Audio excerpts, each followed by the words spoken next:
We're starting into our 13th year of your Newburgh Museum. It has come a long way since 2012 when it opened at the Preservation Hall. We owe a lot of the progress in the past year to Ivy Clark, our executive director, who celebrates 1 year this month since her appointment.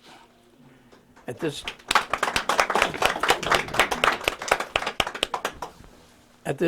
time, I would like to turn this meeting over to Ivy, who will introduce today's speaker.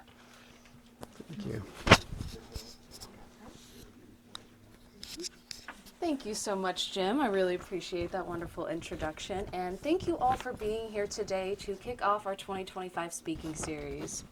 Today, our speaker I would like to introduce is Dr. James MacLeod, Professor of History at the University of Evansville. Dr. James MacLeod was educated at the University of Edinburgh, receiving a master's in 1988 and a PhD in 1993. He chairs the Department of History, Politics, and Social Change at U of E. He taught British Studies and History at Harlexton for 5 years before moving to Evansville in 1999. He has been department chair since 2018, and he has taught over 25 different history classes ranging from the Renaissance and Reformation through to the present day, focusing on Western European history.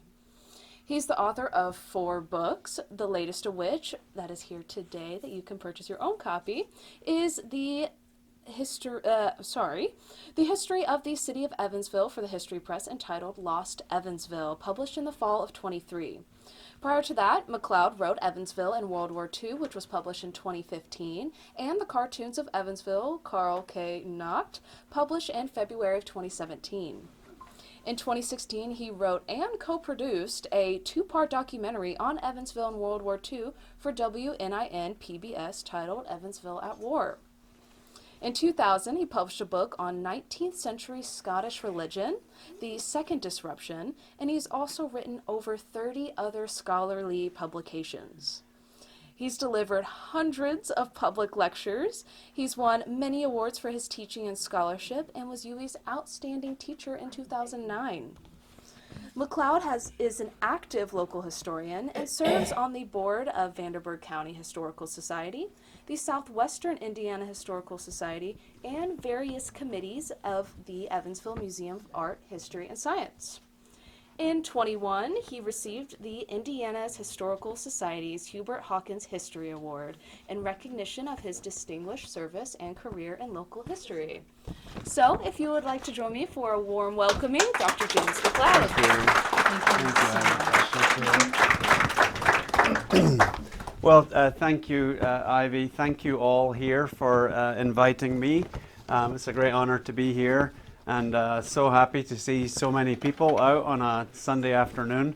I was telling Ivy that I've spoken at events over the last couple of years where the organizer and her mom were the audience. So I was confident that Ivy would be here today, but it's great to see so many other folks here today. So I'm going to, well, first of all, just by a bit of autobiography, I'm a minister's son. I sat through literally thousands of really long sermons, so I know how important it is to get an outline at the beginning so that you know when it's coming to an end. So this is kind of what I plan to talk about today.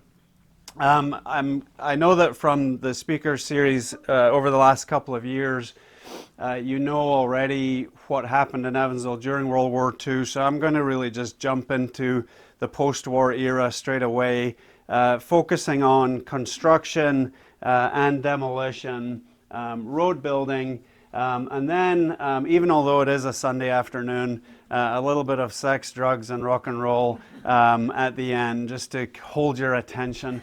I made a big mistake of having sex, drugs, and rock and roll near the beginning of one of these presentations, and I realized that wasn't the way to do it. So I think, obviously, I research and write about Evansville because it's where I love, and it's and where I live. City that welcomed me over 25 years ago. But I think it's also important to realize that what happened in our area over the last 75 years is a pretty accurate reflection of wider processes that happened all over the United States and in many ways all over the world. So to start, a little bit of a biblical reference there just for my dad. What is really striking, I think, in Evansville after World War II is how quickly things, the kind of wartime era passed and the post-war era began, and it began almost immediately.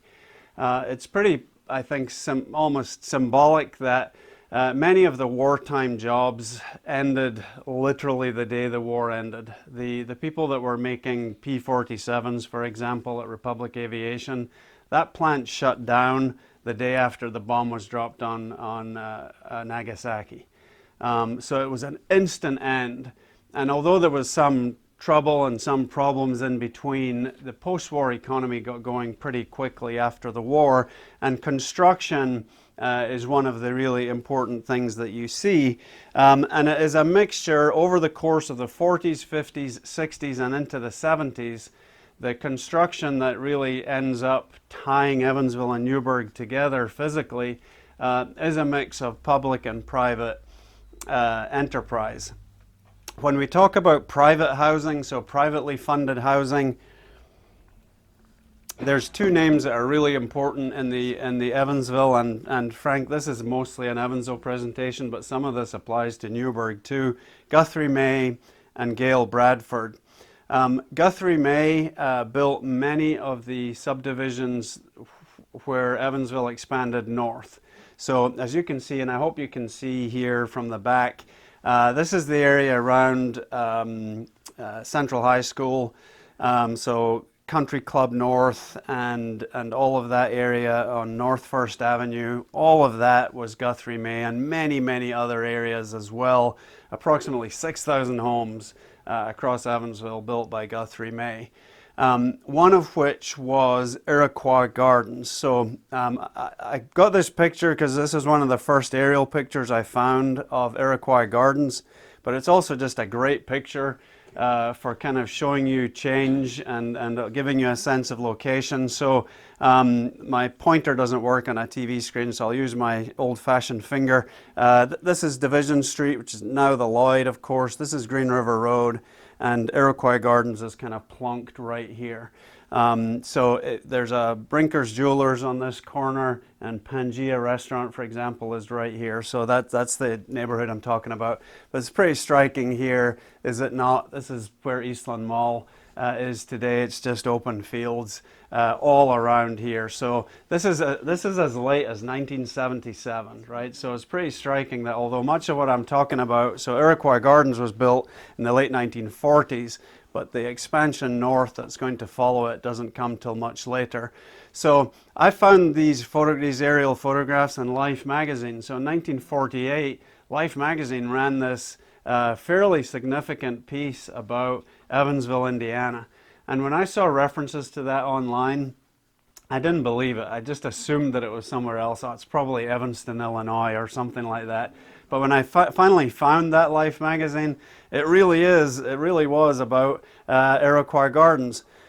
So this really gives you a sense of the scale here. One local observer called it the Levittown of Evansville. That's the view looking west. So this is about late 47 as this subdivision is nearing conclusion. So Lincoln Avenue on the left, the State Hospital grounds and the State Hospital top right. What I've circled there is the big giant tree. It was pretty big then and is bigger now, one of the biggest and most impressive trees in Evansville. So again, just to give you a sense of orientation. And all of this neighborhood, of course, is still there. Mature trees now, kind of all over the place. Tough to recognize. This is the view looking east. And again, you realize that this is the very edge of Evansville at this point in the mid to late 40s. So that's Green River Road and the Lloyd, and beyond it, just farmland. So that was Guthrie May. And then and various others were very involved in there. Public housing, a ton of public housing over the course of mostly the 60s and 70s. And among other things, the public housing tended to be, it wasn't all, but a lot of it was high-rise housing. And a lot of it is still there in Evansville today. So most of this stuff was built late 60s, early 70s. So Kennedy and Buckner Towers, both still there to this day. The Schnooty Apartments, built in 72, still there. They've had a couple of coats of paint, but that's probably about it. And then White Oak Manor in 1973. And one of the things that I always find myself saying when I'm talking about this is just yell at me if I stand in front of what I'm talking about and you can't see it. So I'll stay wedged here if I can. We tend to have a pretty negative perspective on high-rise public housing built in the 70s. And in a lot of places, these buildings ended up being disasters. They ended up being places that didn't last. They ended up where people were housed in substandard conditions, and eventually they were demolished in ignominy maybe 20 or 30 years later. But in Evansville, most of these houses, and I'm not claiming that these are the most salubrious places to live in the city, but compared to what these people were coming from, this was like a new life for these people. So there's a couple of quotes here. The first resident of Schnooty Towers, so that was for mostly seniors. She said, "I love it already, but I hope I live long enough to enjoy it," which I thought was a pretty funny line. And then the first tenant of White Oak Manor said, "This is extraordinary grand. I'd run and jump if I could." So, I think that's a reminder that these are people who are coming from some of the worst slum housing in the Midwest, which we had here in Evansville, and they're going into these brand new purpose-built facilities, which were obviously well built because they are still in existence today. Now, the flip side of new building is demolition, and that was a huge part of the Evansville story post-World War II as well. And it is part of the national story very much. And this quote always surprises me every time I see it. 1 out of every 17 dwellings in the country was demolished in the 1960s. Flabbergasting stat. And it started in Evansville as early as 1957. So there were various moves to try to get rid of substandard housing through the early 50s, but it wasn't until 1957 that a combination of state and city legislative power empowered the city to get rid of what they considered the worst housing in the city, which was a collection of basically shanty dwellings on Pigeon Creek. And so some of these were houseboats, which quite simply upped anchor and sailed off somewhere else when they were condemned. But many of the remaining houses were just simply burnt down, with various city officials and representatives of the West Side Nut Club smiling cheerfully as people's houses are burned down. Here you get a sense here of the quality of some of these houses. Some of these houses were predominantly cardboard. That's the low quality that we're talking about. And this was a shanty community that existed in Evansville for many, many, many decades. Since the mid-19th century, there were shanty dwellings by Pigeon Creek. So that was the first area that was kind of cleared in the spirit of slum clearance, and it was followed by what they called the High Street Area Slum Clearance Project. Try to say that 5 times quickly. 750 acres, 26 city blocks that were demolished, which I think is astonishing. And again, with almost all of this stuff that we're talking about, and I think about World War II as well, when you think how difficult it is to get anything done in Evansville today, if you were proposing something that affected half an acre in the center of Evansville today, it would probably take years to get it done. And here's something that was 750 acres, 26 blocks. And the centerpiece of it is this area here. So at the top is what we think of today as the Lloyd, and this is Fulton. So it's that area which has the Lloyd and Fulton as two sides of it. And this quote from the newspaper: "The urban renewal bulldozer will move into the riverfront area next month and begin tearing down buildings which have stood for decades." And that phrase, the urban renewal bulldozer, was a pretty well-known phrase in the United States over the course of the 60s and 70s, as community after community after community tore down substandard housing in the inner city, at least in theory, and again, in theory, replaced that housing with better housing. Now, both of these things didn't always apply. Sometimes they pulled down housing that wasn't that bad for various reasons, and oftentimes they didn't replace it with housing that was any better. So this area here, and again, the people who took aerial photographs of Evansville over the years weren't always doing it with my interests in mind, which is very, very frustrating. And one wishes it were different, but so I've got two different, slightly different angles here for the before and after picture, but please bear with me. So some of you spent much of your working life in the Carpenter House, so that was the WNIN headquarters for a long time, and then the old courthouse, just to orient you, is up here, Ohio River, top right, so that's the riverfront, top right. So this is late 50s, this is before any of the changes were made. That's the after. So again, courthouse, Carpenter House, river. So just once again, before and after. I mean, it's almost like a sort of post-World War II bombing photograph, as this area was completely flattened. And this area here today, and so just to, you know, Ohio Street, Bond Street, High Street, that kind of thing in here, if you drive around in there and just very roughly speaking, kind of the area behind the casino is how I would characterize that. Some of these open spaces are still there. Some of that stuff never got built on. There are a bunch of new buildings in there, of course, but some of it wasn't ever changed. But an absolutely astonishing sweeping away of substandard dwellings, yes, but also a lot of old commercial buildings, warehouses, and that kind of thing that had been there since the beginning of the city's history. So the city founded roughly kind of 1812, 1816 in that era in there. Many of these buildings had been built over the course of the second half of the 19th century and were that old. And again, this is just a slightly different angle on here. So this is from about 66 maybe, where again, you just see how much of this is just wide open spaces. And then the second area that I want to talk about in terms of demolition is maybe the area that most Evansvillians of a certain age remember really well, the Civic Center area. So again, this is an aerial photograph of, oh man, whew, that was terrifying.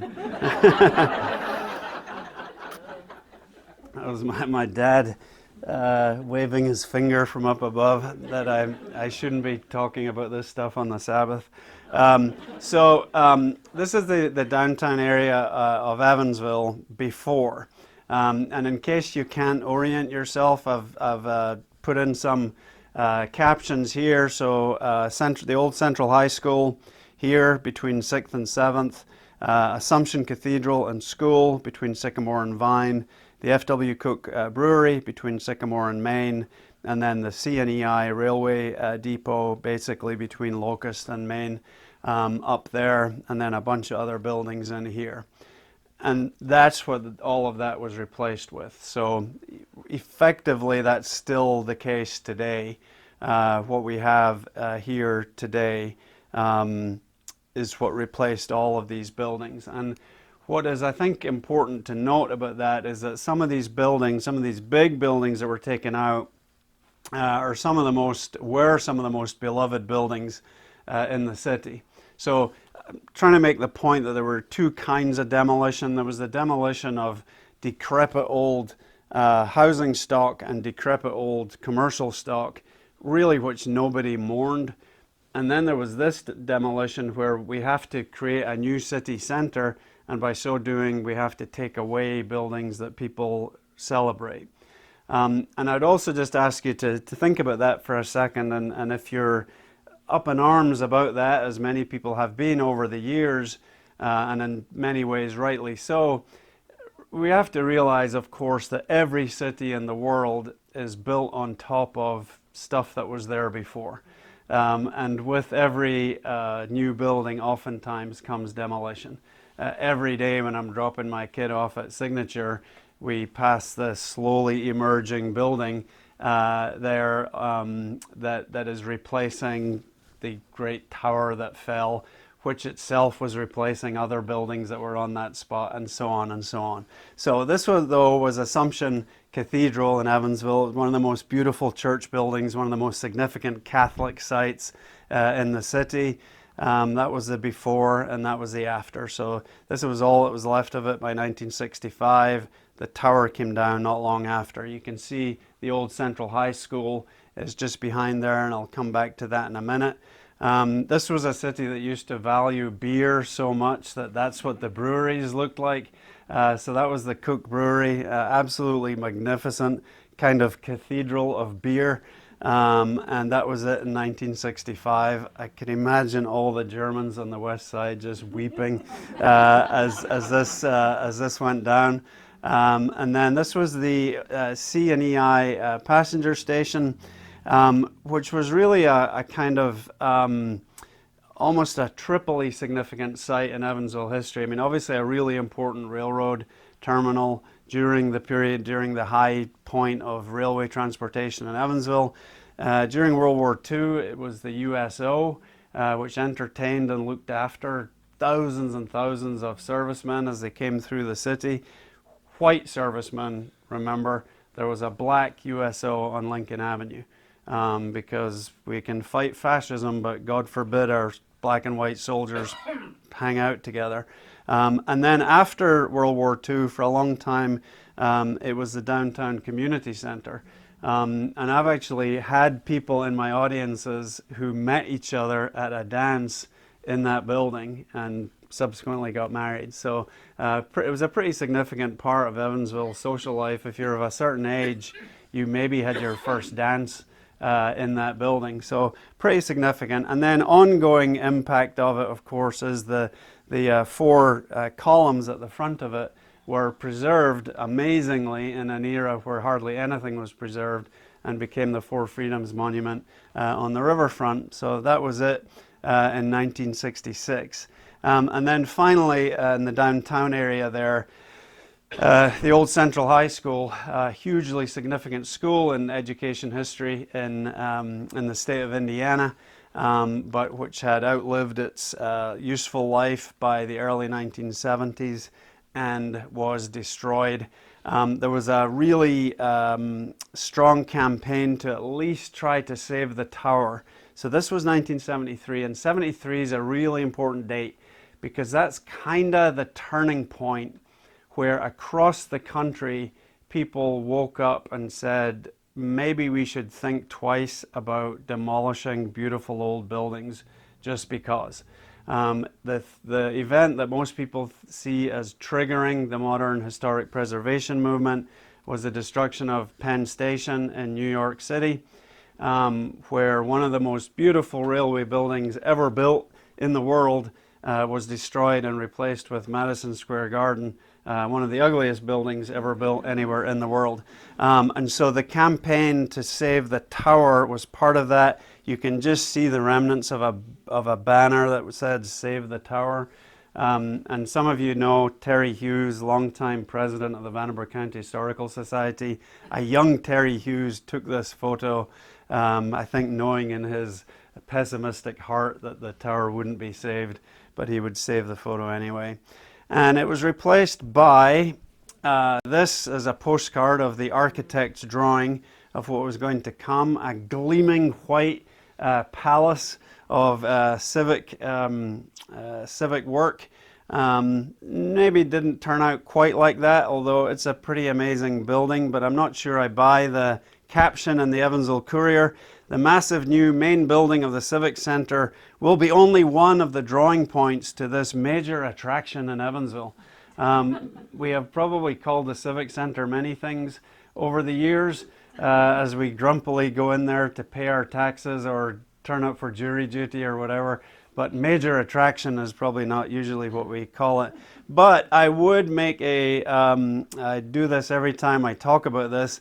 It is an example of the architectural style that is called brutalism, and it's a really pretty cool example thereof. And if you get this building in the right light at the right time of day, it remains a pretty beautiful building. And it's a building that's really stood up well over time. It's really tons of really interesting detail inside as well. And if you instinctively hate these concrete boxes that were built in the late 60s and early 70s, if you went to college in the 60s and 70s, pretty much guarantee that your college, or at least bits of it, looked like that. A lot of these buildings are horrible and didn't last very long, but the Civic Center is a pretty good one. But there's also this very sad story of what it might have been. If you'd been reading the paper in March of 1963, you would have seen this story on the front page, the 8th and Main Civic Circle design. And this was what was planned and which the city had accepted and was going to be the new Civic Center. It was going to look like that. Pretty cool, futuristic, big roundabout there, or rotary. Traffic would have flowed easily from the old downtown into what was expanding in other parts of the city. Maybe we'd never have cut off the old downtown the way we did and put a barrier across Main Street and all of these things that we've complained about for 70 years. And it's so futuristic, it really sort of strikes me that Evansville maybe could have looked like this, which would have been pretty darn cute. But at some point, Evansville city bean counters realized that big concrete rectangles were cheaper to build than futuristic circles, and so we got what we got. The next section of the transformation of the city is in the form of road building. This I know will be hard to read at the back, but between 1955 and 75, the U.S. increased from 2.2 million to 3.1 million in terms of surfaced mileage of roads and streets, an astonishing 36% increase. 85% of all U.S. interstate construction took place in the 60s and 70s. I think there's probably whole generations that were just permanently scarred by driving around the country and facing orange bollards and construct. Oh, wait a minute, that's still the case. But it's pretty amazing to think the vision to design this and build it. And in some ways, I think the vision has been realized, and it certainly transformed the country, but with a lot of negative repercussions as well. One of the first things that we saw in the city was the Columbia-Delaware overpass, which is advertised as another step forward in the progress of the West Side. Probably in Newburgh, I can mock the west side of Evansville and suggest that such progress has been slow and limited. But I will. In my defense, I did make that joke at the West Side Improvement Association as well, and they laughed too, which I salute them for. So this is pretty cool. Of course, still there to this day. And probably few people in Evansville find it as interesting as I do, but a really important link from east to west, and opened in March of '56. So again, all part of this kind of incredibly optimistic and enthusiastic sense of transformation. And the Courier said the overpass opened with great. I'll read the Courier quote in a second. It was opened in March '56 with a ceremony that featured dignitaries, West Side Nut Club members, the Mater Dei High School Band, a Marine Corps color guard, and according to the Courier, half a dozen West Side dogs, which scampered through the crowd, which I was very hopeful that was one of the West Side dogs. But at the West Side Improvement Association, someone pointed out sourly that it was just the shadow of a lamppost. I was like, darn, but it could have been a dog. Maybe the shadow was obscuring the dog. But this is, I think, a pretty fascinating little microcosm, though, of road building across the country. That, again, with road building is great. We can get from A to B faster. But what happens to the people that live in the path of where the roads are going to go, and what happens to the people that live just on either side of the path of where the roads go. So for the overpass, there was a really, and you can still see it today, as if you drive over there, you can see, gosh, what must it have been like to have your houses there. These people basically had these huge concrete retaining walls suddenly went up right in front of their houses. And so that you can see the houses here, and then the retaining wall here. And they sued the city, and it was an ongoing legal case for quite a while. And they got some redress from the law, but probably not really what it was worth. And this was a picture, it really faded out in the digital representation of this online, but this is a lady looking at what she called the Berlin Wall up there. Or I think so the second sort of great construction, and so this was happening throughout the course of the 50s, was the West Side Expressway, which will link the west to downtown Evansville and continue on to US 41. So that's a headline in 52. The great East-West Expressway across the city, promised in 1952, wasn't finally delivered until the mid to late 80s with the conclusion of the Lloyd Expressway. And I think there's been about 15 minutes since the late 80s where the Lloyd wasn't being worked on somewhere or other. And at the moment, of course, the Lloyd Expressway is enough to drive us all nuts. Some of you may know I'm a cartoonist, draw cartoons for the Evansville Courier. And at some point early on, I was thinking, there's never going to be enough issues to have a cartoon every day in the paper. And then I realized I could just draw cartoons about the Lloyd pretty much every day for probably 10 years. And some will say that I pretty much did. So this is a pretty amazing photo so that was 52. By February 56, this amazing flyover across Pigeon Creek appears. So this is the river in the foreground. This is the Meade Johnson Terminal, bottom left. What you see up there in the top center, so remember this is 56, that's the shanty houses on Pigeon Creek up there. So they're a year away from being removed when this picture is taken. Someone said to me, do you think maybe one of the reasons they got removed in 57 was that people started seeing them more clearly after driving across the expressway flyover, and that might well be part of the case. Part of the reason, but it's hard to prove. That's just a different angle. That's actually a photo of the opening ceremony. I'm pretty sure that's a little East Side dog right there. And remember this whole area here from this point onwards. So if I go back to this one, so everything to the left here and everything to the right here would have been the Evansville shipyard during World War II. And you can see here, interesting little one, that the double bridges are still there today, and the road now runs to the left here, but that one was the road bridge, which is now part of the Greenway. Pretty cool. Carl K. Connect, who drew cartoons on the front page of the paper pretty much every day from 1906 to 1960, of course weighed in with this cartoon of the kind of celebration of the great expressway. Initially it was called the Pennsylvania Expressway because it was running along basically the footprint of Pennsylvania Avenue. So that's 1958, heading out west.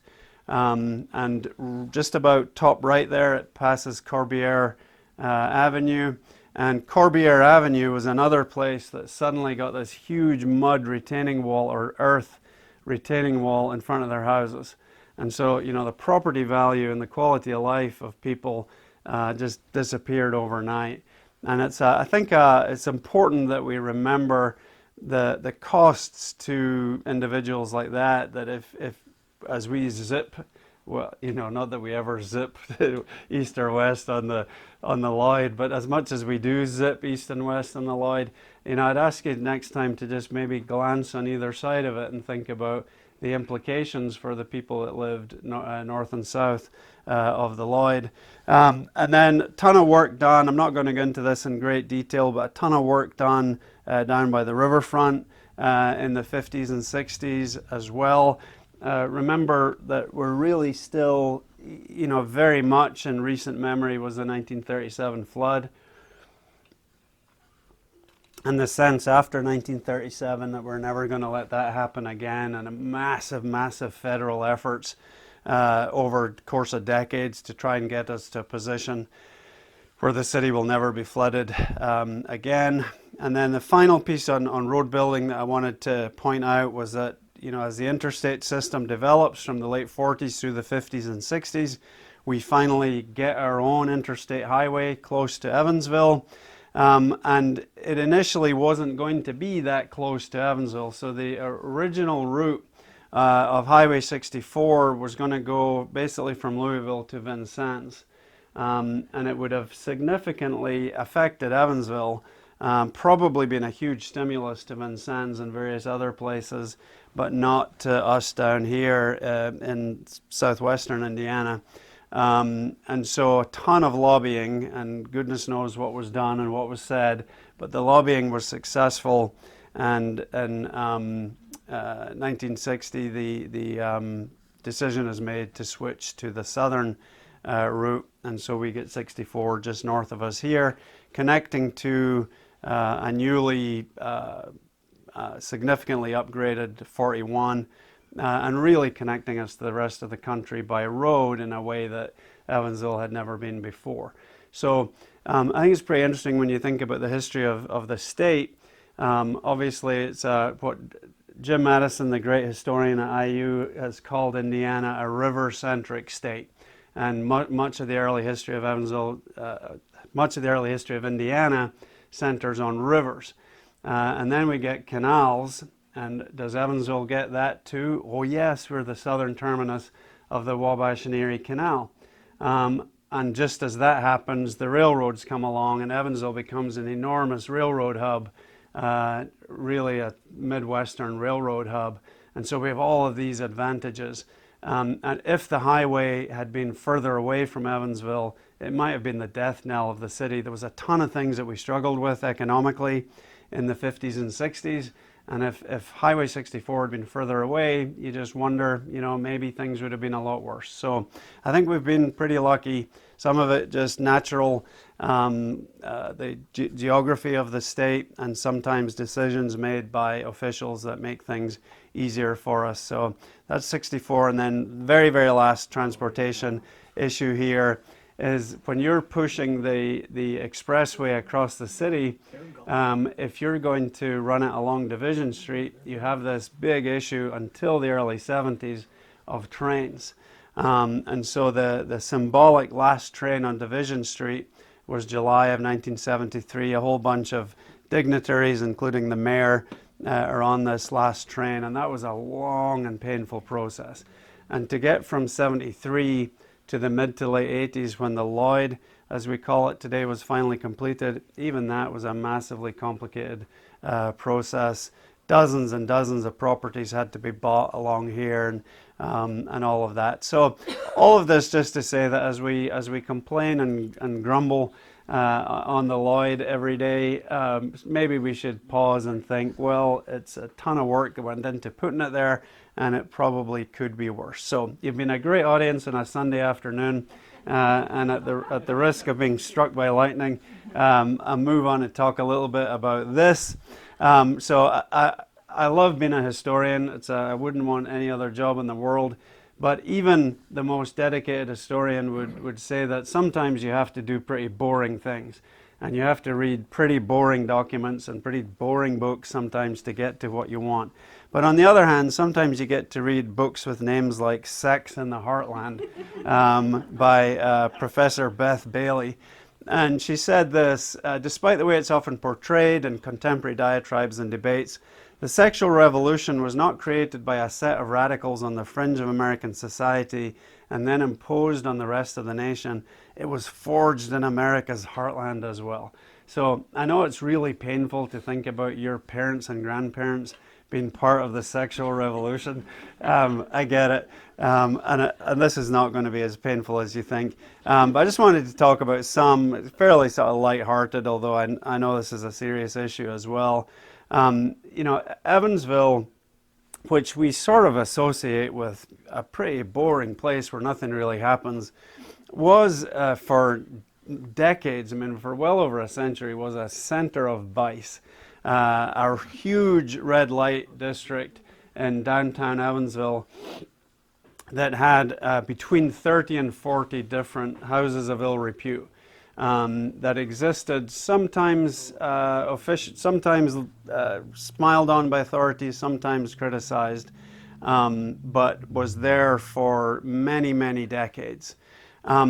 During World War II, as the city's industrial population swelled from 18,000 to 80,000, all of these workers essential to saving the world from fascism, and as every weekend at least 10,000 uniformed men came into Evansville to have fun from places like Camp Breckenridge, Kentucky, the powers that be freaked out.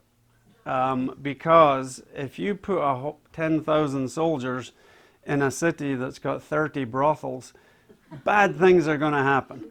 And it's not that the federal government had this kind of touching moral desire to protect these young men from sin. They were scared that they were going to catch sexually transmitted diseases and be incapable of doing their work. And there's definitely tons and tons and tons of evidence that did happen. In my World War II book, probably my favorite story there is that they used to bring, when they launched LSTs, they would bring the crews down from Crane 2 days before the boats were supposed to go down the river, until one of the crews, so many of them caught STDs in Evansville in these 2 days that they couldn't man the boat. And after that, the crews were kept at Crane until the day they were supposed to depart, and then they were bussed in. So it's kind of funny, right? We're all sort of like giggling about it, but you can imagine if you're trying to fight a war and save the world from fascism, you're like, we can't afford to have all these men catching damn STDs. So there was a whole section of the federal government called the Social Protection Division, and their job was to stop this happening. And it was led by none other than Eliot Ness, who was probably the most famous of all the FBI men. He was the man who brought down, famously, Al Capone, and is the star of the great movie, The Untouchables. So Eliot Ness was in charge of it, and his representative in Evansville was a woman called Janet Burgoon. And one of my great research desires over the last 15 years has been to find, I have never found a picture of Janet Burgoon, and I'd love to find a picture of her. Even more, I'd like to find a before and after picture of her, before she took the job in Evansville and after. So just to paint this picture, her job was to stop soldiers catching STDs in Evansville. The city was going to back her up to the full with their vice squad, which consisted of 2 men. So there were 30 brothels, and eventually the Navy and the military said, you got to close down these brothels. So all the brothels got closed down. And you could imagine Janet Burgoon heaving a sigh of relief. The brothels are gone. I'm all set. But as this next document, and I know this is a little bit blurry, I honestly so Tom Lundberg at the museum has these documents. They're from the National Archives in Washington, D.C. I think I was laughing so hard when I took these pictures, they get all blurry. But this is a document that shows all the places where military personnel encountered prostitutes in Evansville after the brothels were closed. And there's about 30 on the list. So the Vendome, the Acme, the McCurdy, the Lincoln Hotel, street pickups, the bus station, taxis. So it's like you have 30 brothels, you close them down, and now here's 30 other places. So I can imagine sort of Janet Burgoon after playing this game of whack-a-mole with these prostitutes for 4 years, or kind of pulling her hair out. So The red light district was closed down during the war. When the war ended, bing, the red light district came back. So this is 1956. A courier reporter, I could imagine the courier reporters competing to get this job. At 8:30 p.m., a courier reporter toured known bawdy houses in the downtown district. He found business was booming. So that was 56. In 56, there's also a state police crackdown on prostitution in the downtown area. There's a couple of marvelous pictures of these women. Now, prostitutes in Evansville were typically a mix of local women and then prostitutes that just moved from one town to another. So oftentimes prostitutes would be arrested, they'd be cautioned and kind of released, and then they would just go to a different city, oftentimes using pseudonyms. So that was kind of the process that went on there. But in August of 1957, to the horror of the Evansville population, the end of an era was announced. Now some of you are maybe of the right age to know this, that where these were located were 1st Street, 2nd Street, and High Street. So 1st, 2nd, and High, that's right, Bill. They called it Gear Town. So like the gears of a car, Gear Town. So in 1957, as part of this urban renewal process I talked about already, the red light district was to be destroyed. So I've handily highlighted for you in red here. This was the red light. So this is Fulton, that's the Lloyd, this is Riverside, or what's going to be Riverside, the riverfront. 1st Street, High Street, 2nd Street is where these brothels were. And that's kind of where it is today. So the casino down here, Brewburger, Second Language, all of that. So that whole area was basically the center of Evansville Vice for about a century. And I think it's really hilarious that there's still a sex shop right in the middle of that area. I wonder if there's any family connections to the people that used to work there. But not just sex. Evansville in the 50s was also a den, so a den of vice on one side of the paper and a den of drugs on the other side. In Evansville, can you believe it? A breathless front page story in 1956 revealed that a local juvenile delinquent could get marijuana cigarettes any time he wants them from a West Side gang. And in 1973, a local drug dealer said there were easily 100,000 regular users of marijuana in Evansville. And he also added there are even a few cops who smoke grass. So I'm sure that none of that applies nowadays, but that was all the case back then. And then as we move on to something else, this is a snippet from a story in the Courier, Counterculture staging 3 days of music, love, and peace in a lawless setting. What are we talking about? Meeting at the Newburgh Museum. Somewhere between 100 and 300,000 people from all over the country attended the Bull Island Music Festival, Labor Day weekend, 1972. My dear friend Rich Davis said the Counterculture was staging 3 days of music, love, and peace in a lawless setting. So one of the most famous / infamous musical events of the 70s took place right here. It was called the Erie Canal Soda Pop Festival. Nice historical reference there. It was sold as, so again, just beware of advertising, right? This was going to feature Black Sabbath and Joe Cocker and the Allman Brothers and Cheech and Chong and all these different people, almost none of whom eventually showed up. But fantastic poster here, the faces, Joe Cocker. So Bull Island, you're asking where is Bull Island and why was it chosen? So Bull Island's one of these interesting little places where, due to rivers changing their route, so if the river is a division between Illinois and Indiana, and the river changes its route, what happens to the land that is in the bit that used to be on that side of the river, if you get what I mean? So the other example of this is, of course, where the Ellis Park racetrack is between Indiana and Kentucky. Due to the Ohio changing its position over a course of decades, there's a piece of land there that is kind of no man's land between Evansville, between Indiana and Kentucky. And that was where a huge amount of sin went on in the 40s and 50s. Some of the wildest places, the Trocadero, right? Some of maybe your parents would have talked about that or not talked about it, which is just as important. The Dells and some various other really, really unsalubrious facilities were located there. So similar sort of idea. Bull Island was kind of no man's land between Indiana and Illinois, and the idea was we could probably get away with murder if we have a music festival there. And rather than attracting maybe 5,000 or 10,000 people, as was expected, young, long-haired, hippie types came from all over the country.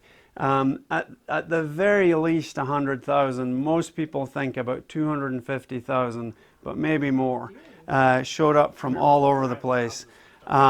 This is what the scene on the interstate looked like. You couldn't drive anywhere close to it because there were so many cars, so people just parked their cars on the interstate and walked. And they walked into this kind of chaotic site, a lot of rain. So I'll go back here. Sonny Brown, a longtime photographer for the Evansville Courier, he donated many of his photos to the WWII archive, and they're digitized there. And I should say that one of these slides features full nudity, but it's nudity from the back. There are full frontal nudity photos in this collection. So I'll give you a moment to get your pens out. www.usi.edu. So the huge collection of these pictures. Just a real funny little anecdote. Some of you know Mr. John Carl, history teacher at Wrights High School. He runs a program called Feel the History, where these kids make amazing video history. The Feel the History YouTube channel is one of the great resources of local history, all made by these kids. But someone donated to him a full carousel of color slides from Bull Island. And John, who should have known much better, asked one of his students to digitize these photos. And about 10 minutes later, this very honest student said, Mr. Carl, most of these pictures are pictures of naked women. And he said about 20 of them were full frontal nudity of young women. So that was all the sort of stuff that's gone on. So Sonny Brown took these photos, and in the collection there, some of these have Sonny Brown's own captions on them. So this brilliant picture here is captioned, "Two rock fans demonstrate rolling a joint for benefit of new photographer." So Sonny Brown, of course, had no clue how to do such a thing. Shotgunning a marijuana joint from one dope to another, which is a pretty funny picture.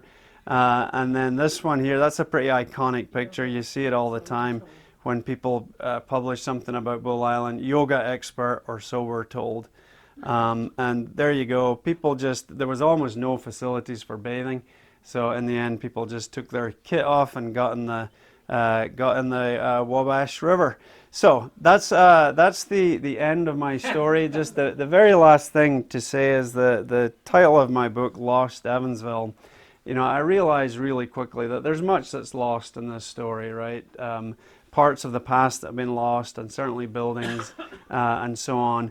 But not least because of people like you and people who are enthusiastic supporters of museums, and people who give their money to places like this, and people who are interested enough to show up on a Sunday afternoon to listen to talks like this. The history of our area has not been lost. And I think when you factor in the historical societies in Warwick County and Vanderburgh County, the circle of dedicated people that are working in our local history here honestly is second to none. I know that I'm sure Bill would testify to that. I do quite a bit now with people up at the Indiana Historical Society in Indianapolis, and talk to historians from all over the state, and it's pretty clear that we've got as good a local history community here in Warwick County and Vanderbilt County as anywhere in the state of Indiana. So the fact that our history has not been lost is down to people like you. So thank you. And if you have any good stories, or if you were at Bull Island, or you've got pictures of your grandma at Bull Island, I'd love to hear it. Thank you all. And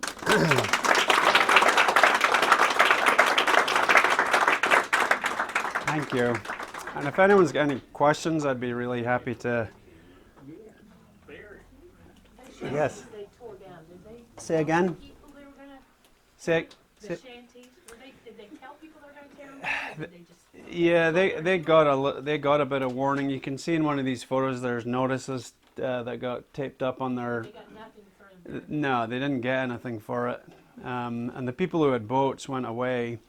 But you know, places like I'm blanking on the name. There was a really rundown neighborhood in southeast Evansville, Villa Sites, yeah, where in the 1950s there's still an open sewer at Villa Sites. People didn't have indoor plumbing, any of that stuff, and so the city said, okay, we're going to demolish this housing, provide you with new housing. You know, the replacement housing wasn't completed until the middle of the 70s. So for a lot of people, some of these people were able to go to these new houses, but many of them weren't. So it was a very difficult process for the people who were in these homes. Bill?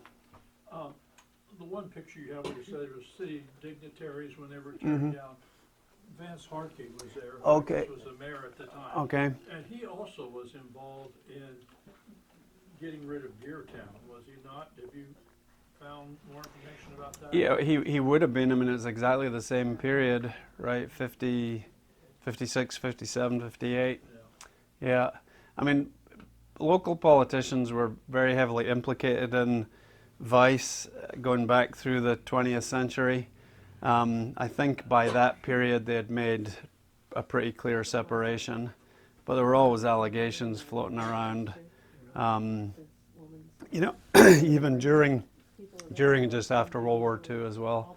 Well, one of the stories you hear too is that they elected Vance Hartke senator to get him out of Evansville.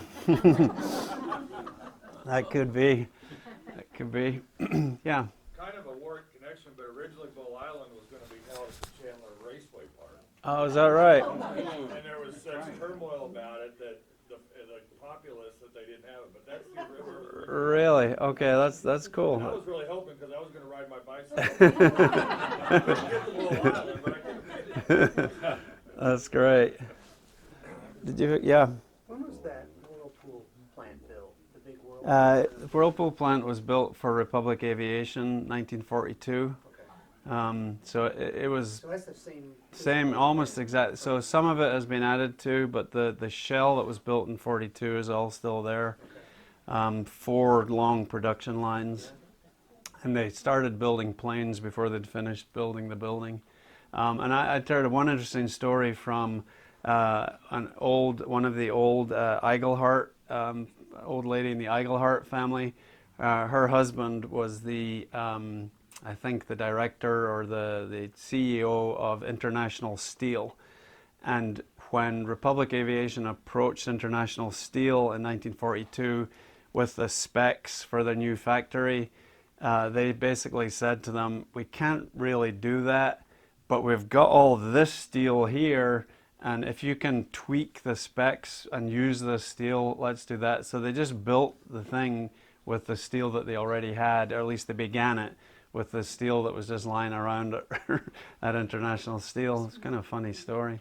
But yeah, it's, you know, and if you go around the back and you can, there's a guard post, but there's never anybody in there.